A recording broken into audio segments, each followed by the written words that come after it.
What's going on, guys? Welcome to my honest opinion about, where it's basically a series. I just give my opinion on the newest and latest gaming events, which I've been doing for quite a while. And I wanted to give my opinion on the Ubisoft Forward event that I've been kind of looking forward to and talking about a little bit on this channel here and there. Essentially, it's just basically Ubisoft's way of just saying, hey, this is what we've been working on, and without spoiling anything, scrolling down, I'm going to give credit to Games Radar on this one. It's just the website I'm using currently, and thankfully they organize kind of everything in a nice and neat format. So this event, I'm going to rate it out of, like, I guess A to F.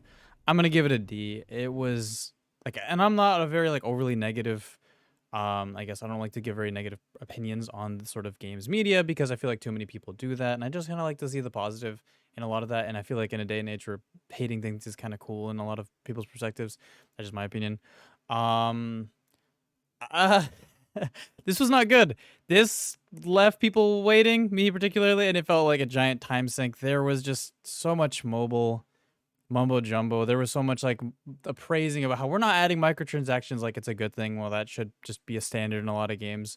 When you actually ask game companies, are like microtransactions good? They say, yeah, it's a great business practice. But now they're boasting it as just we're not having it, so it's a good thing. But yeah, they started it kind of strong. It's a mid game. I've never really cared about the Rabbids series, but yeah, Mario Rabbids Spark of Hope. It was okay. It showed good gameplay, kind of turn-based combat, kind of like we love Mario turn-based combat. Mario Paper. I got Paper. I think great game. Never had a problem with it. It's just this kind of seems like an okay start, but whatever. It started off strong, and there was also like they were supposed to show off. Mainly, this event was promoted as a very like Assassin's Creed focus event. This was going to be the new Assassin's Creed, the new reboot of Assassin's Creed, which honestly, for Assassin's Creed, and we'll get into that later, how much like they've shown off. They've kind of went into the depth of what they're doing with Assassin's Creed, what the future is, kind of if they're staying with the RPG elements, if they're kind of going with the sort of stealth combat elements like a lot of the older fans are used to, which like is good stuff. This is like really good news, but in practice, it was executed poorly in my opinion because there was just so much like filler, I guess you could say, and bad. And another one was Skull and Bones. I've been looking forward to this for a little bit because I feel like I've played quite a bit of Sea of Thieves, and I like that game to an extent. I just kind of feel like it has it's a little bit lacking in certain like I guess in bare bones in certain elements, like doesn't have skills, clothes, and there's no armor. Weapons don't really have any upgrades or abilities. Ships are all pretty much the same, like set 4, 3. There's no upgrades with sails, no upgrades. Like there's no very existential like incentive to sort of I guess progress through the game. Like you're going to just have everything unlocked off the rip, except for cosmetics and like pets and animals and things like that. And this was where Skull and Bones was like come into play. I've always been a speculant of Ubisoft. I always will be. And this is just like this showcase was kind of 100% case in point of that. They showed off Skull and Bones. It doesn't really look like you can do a whole lot of roaming around the ship. They showed off like different armors and abilities. I'll actually just show off that trailer right now. But it was a lot of CGI trailers, typically Ubisoft fashion. I'll boost the volume a bit because I remember last videos. My voice was a little bit over droning. But the end of the 17th century, when ruthless corporations ruled the seas with an iron fist. They ignited a battle for global supremacy to dominate the world's most valuable trade routes. A flood of exotic goods from the Indian Ocean looks good. Stormed the West. I want to say with this trailer though, new addictions and a violent race. I don't want to shit on it, but if you guys ever watched the trailer for Ghost Recon Wildlands, the E3 one, this is that transition right there is very similar to certain transitions in that trailer. Of all mankind. This new breed it's just so similar. I had to point it out.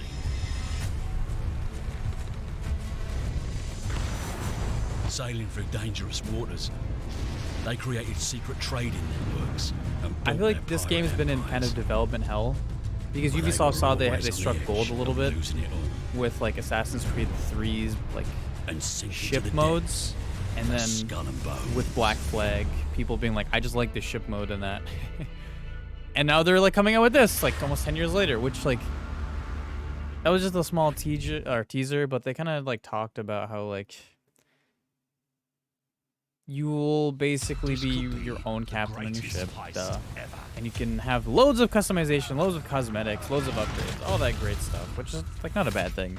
It's just I know they're gonna be monetizing the hell out of this game, which it's fine. It's Ubisoft. That's just basically what business model is at this point, which it shouldn't be fine, but people are basically normalizing it and accepting it, so there's not much we can do about that. Except for save your money and be smart with it. Yeah, all that customization goodness. Something I will say about, I will just kind of skip ahead here. I will say about this presentation is they did do this really cool effect. Sorry, the presentation was, I just kind of skipped ahead, but they did do these like sort of, I want to say AR sort of displays, and it was interesting. It was cool, like seeing how they were like having like the game play in the background, and obviously they had this guy doing hand signals for accessibility to everyone, which is great. I have no problems with that. It's just later on they did kind of talk about a lot of plethora of mobile things, and I'm getting like sidetracked. We'll just kind of go around and I'll talk about it. But Riders Republic is basically it's its own IP, I believe, but it kind of looks like its own add-on to Steep, which I like Steep. It's a fun, like relaxing game that just kind of chill around. More like a focus on snowboarding and sort of BMXing, lots of BMXing, which I've never seen a BMX game. We've always seen the skate or the Tony Hawk series kind of excel off of skateboarding, but never really a BMX game to kind of push off of that. So it could be interesting. Looks like a online live service game. The Division 2, they're finally having more content for that after 6 years of its launch, which is baffling to me. But yeah, I mean, for anybody who still plays that game, and another free-to-play Division game, Division Heartland, supposed to be, God, it's supposed to be set in a town. I'm trying to remember. Yeah, the town of rural Heartlands and or Silver Creek, I believe it's called. Yeah, so it's like a free-to-play survival action shooter where players will take on enemies, factions, and viruses, which is basically like the survival game mode in Division 1, which is cool. Like I don't have a problem with that. Like it gives people a chance, but then they just switch the show to this heavy focus on mobile.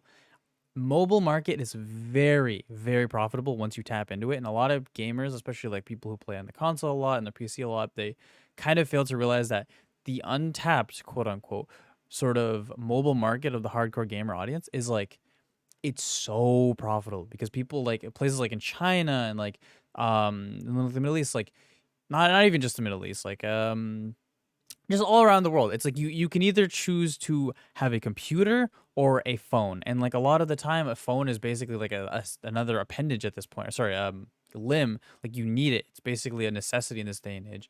Phone is more like accessible and it's just more mandatory, where a computer really isn't a lot of the time. So the mobile market is basically trying to be kind of like tapped into by Ubisoft. They've come out with mobile games before. Nintendo's done it with like Mario Go and stuff like that. And yeah, they released the Division Resurgent, which looks like a PvP version of the Dark Zone. Yeah, and basically you'll just be, I don't know how the fuck people will be aiming with like mobile controls, which I just can't physically do that. It's just so annoying to move around with like maybe like a controller or something. But for those of you who actually do like that stuff, awesome. And Rainbow Six Mobile, I feel like Rainbow Six has just gone so, it's just too much for me at this point. I feel like the game has just been so off the rails, and just it's went from a sort of semi-arcade realistic SWAT 5v5 mode to a very just like more, it's gone more and more arcade as time kind of goes on, which is fine. That keeps the game fresh and introduces new players. It's just, if you're interested in mobile, great. And more Trackmania DLC. Trackmania is a fun game, just not really interested. Oh god, the Just Dance Showcase. So I want to say the Just Dance Showcase was like very heavily focused and pushed even to where like you're watching it and you're just like, where is Assassin's Creed? And they just were like pushing on the live service, and it was a very odd trailer, but I'm sure a lot of people put lots of work into it. I'm not trying to discredit them. I'm sure they, and yeah, there was also this game I forgot, Guitar, which it's, I remember there's a lot of people who like the first one, but the second one just kind of, this one is just kind of miss. Yeah, it's a subscription service. That's what Ubisoft is heavily focusing, and I'm just realizing it's just like they are heavily focusing games in live services, which is the most profitable thing with every single market in this day and age, even beyond games. I get it, but it just, it feels kind of sleazy because you could see even in like comment sections and like chats and just the general opinion of Ubisoft is just not great because they're just doing things like this. But regardless, um, Assassin's Creed Mirage, which a lot of people have been really heavily anticipating and wondering what's the deal with this, and it's Assassin's Creed Focus in Baghdad, which is like really great. Like I'm personally like some of my origins are from there, which is like good to see me. I was talking to my cousins about this while it was like I was watching it, but like they didn't show gameplay, which is very like upsetting. It's upsetting because you can't promote your I'll stop talking after a second, but you can't promote your like almost your entire event after this one thing and just like not even show gameplay, which is very upsetting and very, very irritating, especially when they just cut it 30 minutes short because they just show this whole like 30-minute segment of this why we love Assassin's Creed. But anyways, yeah, the voice actor in this is the very iconic voice actor of Shorohei Asdashlu. I think her name is. She was in Arcane. She's Overwatch, like Mass Effect. She's been in a lot of stuff. She's a really good voice, and she's apparently going to be your mentor in the game. Pretty visuals, great CGI trailer as usual. I'll put the trailer up. Sorry about that. I'll put all the links in the description, by the way, if you guys want to watch all this stuff later.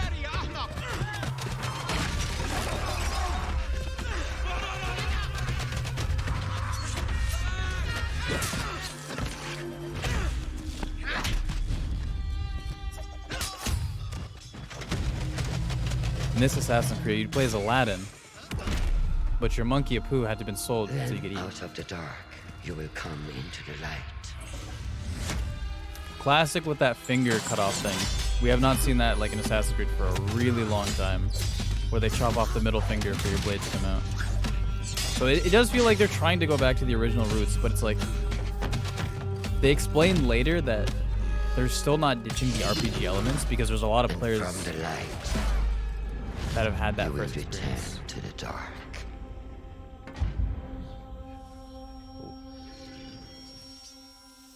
Oh, he's like, do it, just like that. Doesn't even.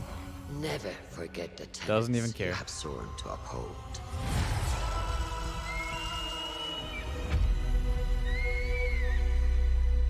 Stay your blade from the flesh of the innocent.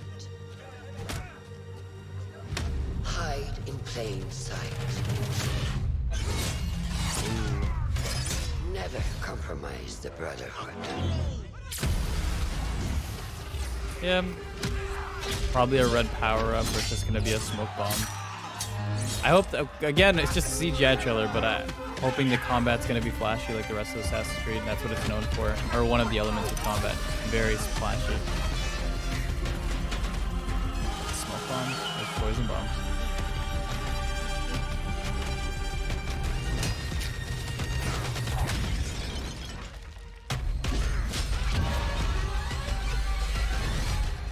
From this day forward, you are a hidden one.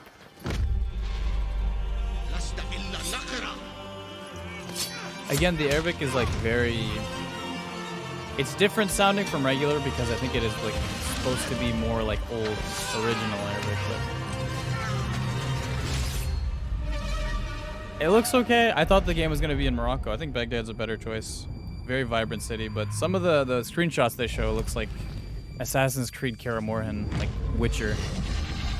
Then they showed off those demon things, which we'll see. Assassin's Creed Mirage coming 2023. 2023. We'll see if the game's gonna be good. I don't know at this point, but yeah. Then they kind of went on to show off this, and it was just basically a whole sort of showcase of Assassin's Creed and like what it means to the fans and sort of cosplays and events and like and they also went to showcase this huge push with I guess Netflix. They're making an original series and a mobile game, or 2 mobile games with Netflix, I believe, which is going to be, if I pull it up in a second, yes, Assassin's Creed Jade, which is just like sort of an ancient China Assassin's Creed game, which is kind of disheartening because this looks like it would have been fun on a PC or console where the graphics and gameplay could have been actually pushed heavily. But still, for mobile, this looks beautiful. Like the technology that is pushing mobile gaming is insane to me. Like, especially growing up with PlayStation 2, and like this looks like a PS3 game running on like something that can fit in your pocket, which is astronomical to me. Like, it's crazy. But yeah, I'm not really interested. They showed the smallest little timbit, like it's in game, but they didn't show actual gameplay. Then they kind of went on to talk about Netflix, and there's the logo, the Netflix and Assassin's Creed logo, which oh boy, if you ever watched any of the Assassin's Creed movies, they're something. They're all right. And yeah, I think the bigger one, the bigger reveal that a lot of people were kind of like happy to see, and they even like explained it like, look guys, we brought the thing you wanted, was Assassin's Creed Codename Red, which is basically you will be playing in Japan. It's a Japanese Assassin's Creed. Great, but it will be RPG focused, which sucks for some of the fans who aren't RPG fans.